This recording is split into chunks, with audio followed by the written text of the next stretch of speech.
Hello, everyone.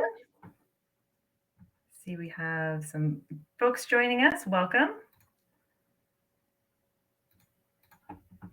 Hello, hello. Because we are short on time, we're just going to jump right into it. My name is Sarah Bradfield, and I am a member of the recruitment office at Carleton. Welcome. We're very happy that you're here. If you're here, that means you are listening in on accessibility services at Carleton. Before we get started, I just wanted to create a bit of a space to acknowledge that Carleton has a special responsibility to the Algonquin people, and that we acknowledge that our campus is located on the traditional unceded territories of the Algonquin Nation. If you are just joining us, welcome. I would like to introduce our speaker today from the PMC Paul Menton Center, Suzanne. She's going to give us some more information about all of the accessibility services that we provide on campus, and we'll be around to answer some questions. I'd also just like to remind everyone that we have a booth, a PMC Accessibility Services booth, that you're welcome to join and ask more questions at. So with that, I will pass it over to Suzanne.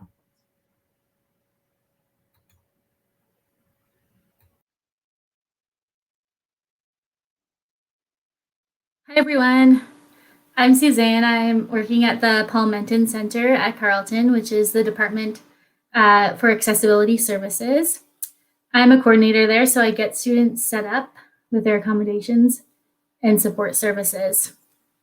I'll be talking till 6:20, and then my colleague Somi is doing another one of these at 6:40. And then we also have, like the host was saying, we have a booth from 7 to 8 that you can join if you have more specific or personal questions to ask. But feel free during the presentation to ask a question in the question and answer box at the right-hand side of the screen, and I can try to respond in between slides.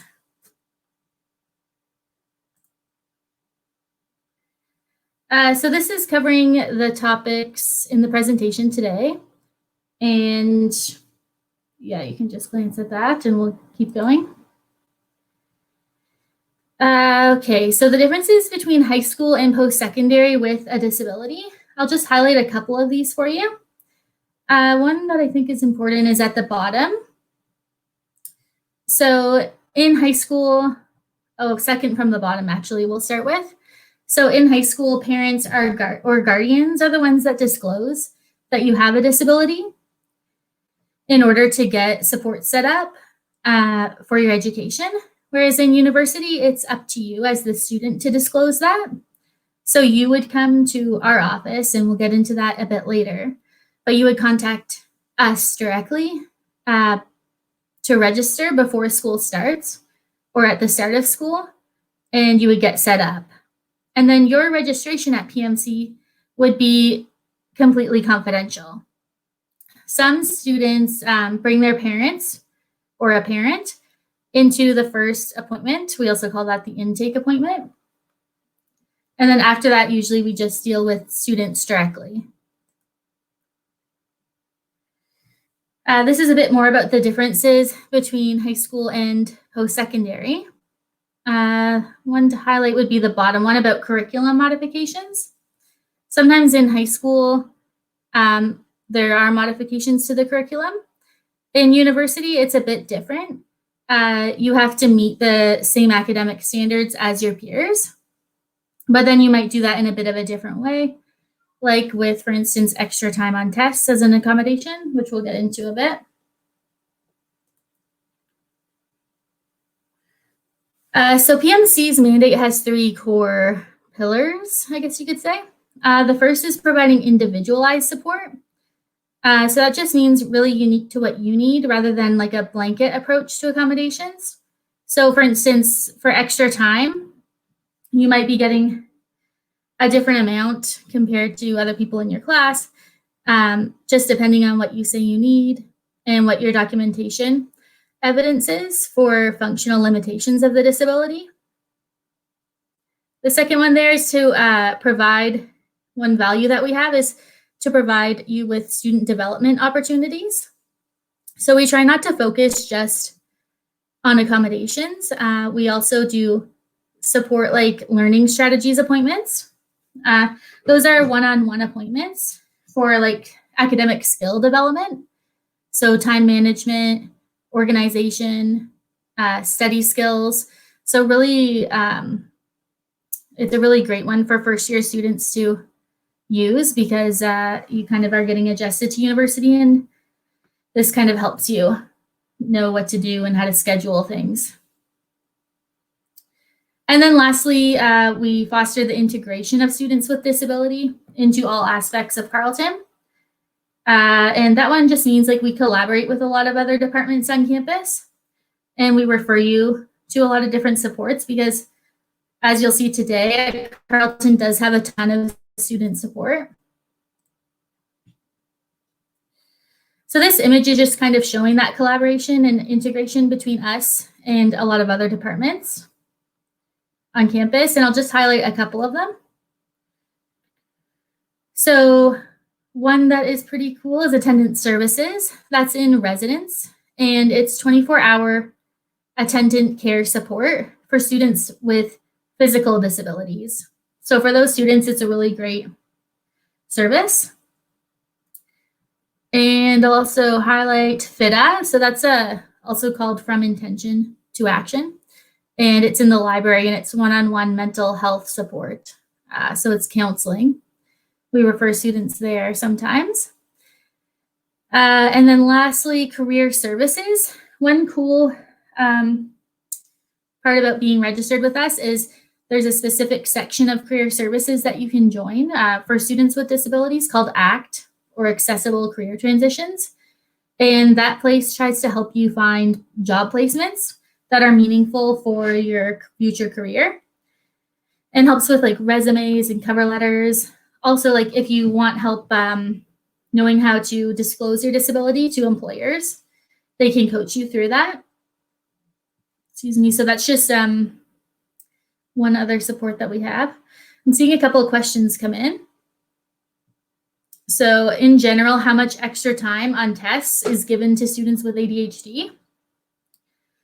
Because it's individualized, I couldn't say in general, but I would say like most commonly between 25% and 50% extra time.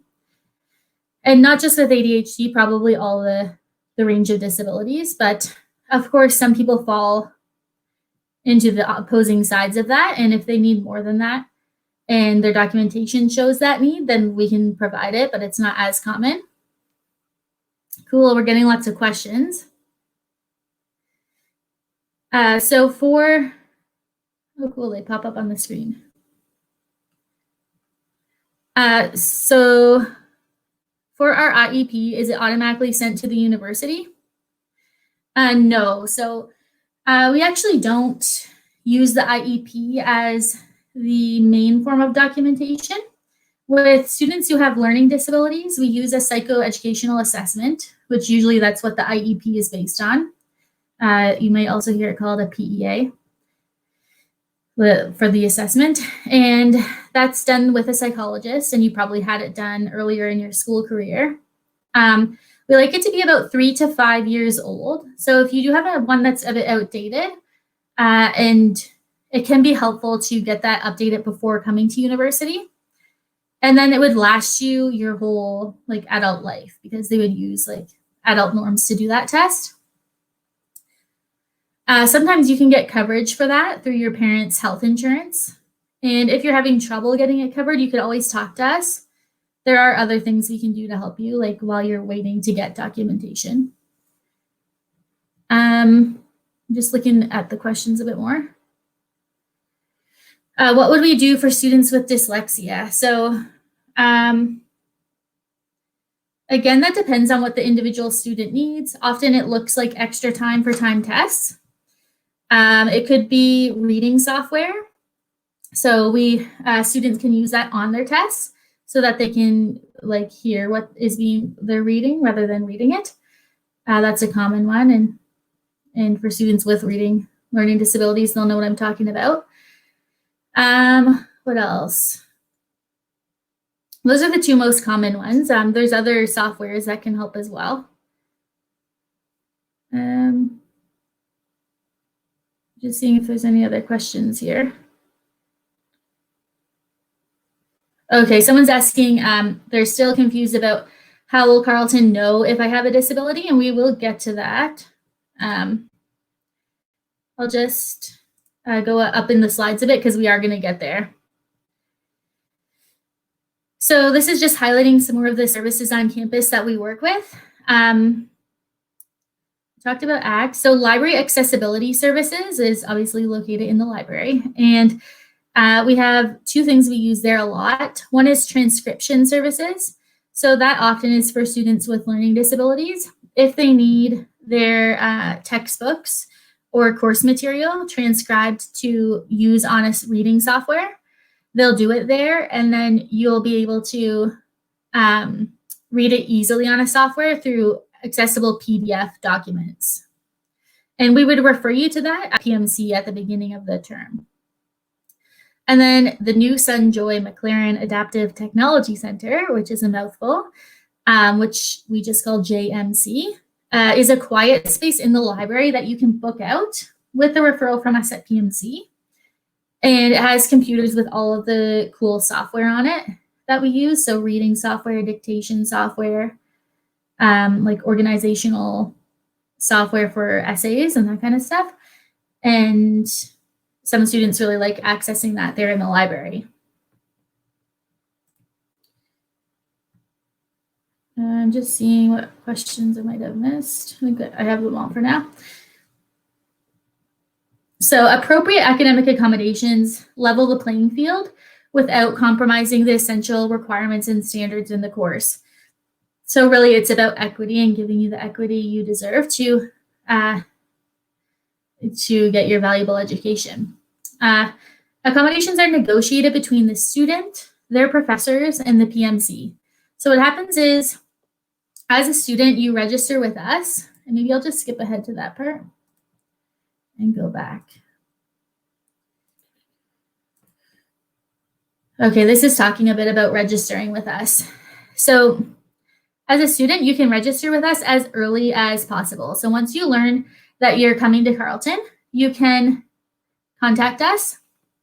And I'll just put that in the chat box. This is our general email for our front desk, pmc@carleton.ca. So that's one way to make an appointment, an intake to register with us. You can also call us, which I'll put that number in the chat as well. This can all be found on our website, which is carleton.ca/PMC. And in the intake appointment, we would take your medical documentation. So with every type of disability, whether that's mental health, ADHD, autism, or ASD, then you would have a medical professional fill out our documentation forms. You can find those documentation forms at that website I just posted, carleton.ca/PMC. And you would just type in documentation in our search bubble and it'll come up.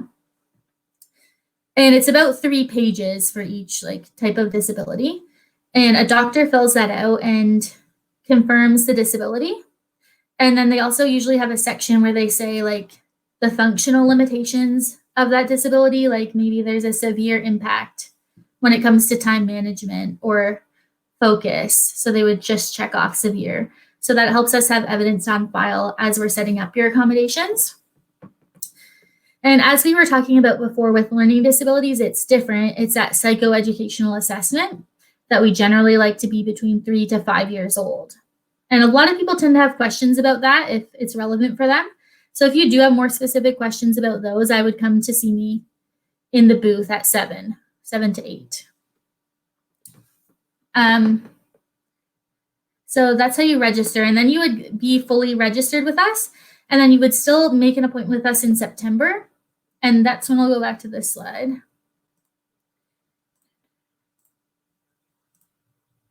So in September, I would look at each of your classes and we would talk about how you're getting evaluated that term. Do you have tests? Is it mostly essays? That kind of thing. And for instance, our most common accommodation is extra time for time tests. So if you needed that, I would send a letter to each of your profs in classes with time tests or exams. And I would say, okay, you need 50% extra time. So they would have that information. They wouldn't know the nature of your disability. We don't share that with them. And then your profs are the ones that get that set up for you. If it's in person, they often get the help of an exam services on campus.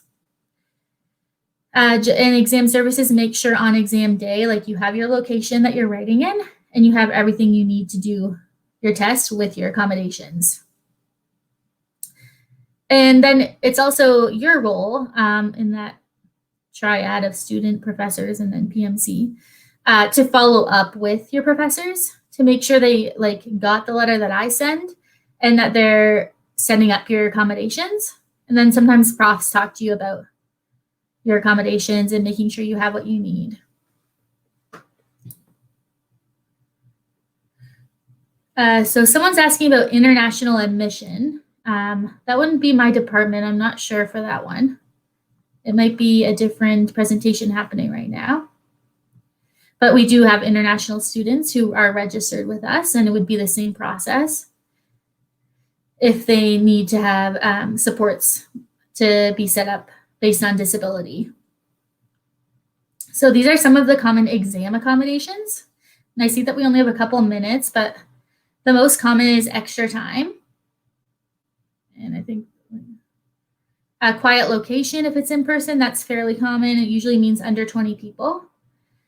These are the classroom accommodations. So we have things like hearing services for those who are deaf or hard of hearing.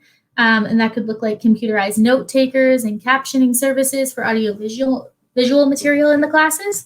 A common one is volunteer note-taking service. And that's when someone in the class writes their notes and then you have access to them to fill in the gaps in what you might miss in your own notes, maybe due to lack of focus, or it takes you longer to process the information. That one isn't guaranteed because it is a volunteer service, but it's popular at Carleton, so it works out a lot of the time. We have assistive technologists who are great, who can help you learn about the software that you need or that you want to explore. And we also have disability counseling. That's a mental health counseling service with interns in their master's program. It's one-on-one support. Financial resources. I'm going to skip that mostly. I'll just say that the Disability Awards database is pretty awesome because it gives you all of this possible scholarships based on disability throughout Canada. So you can really get all of them there and search if you're looking for scholarships. And I'll just put the website in the chat. It's www.disabilityawards.ca.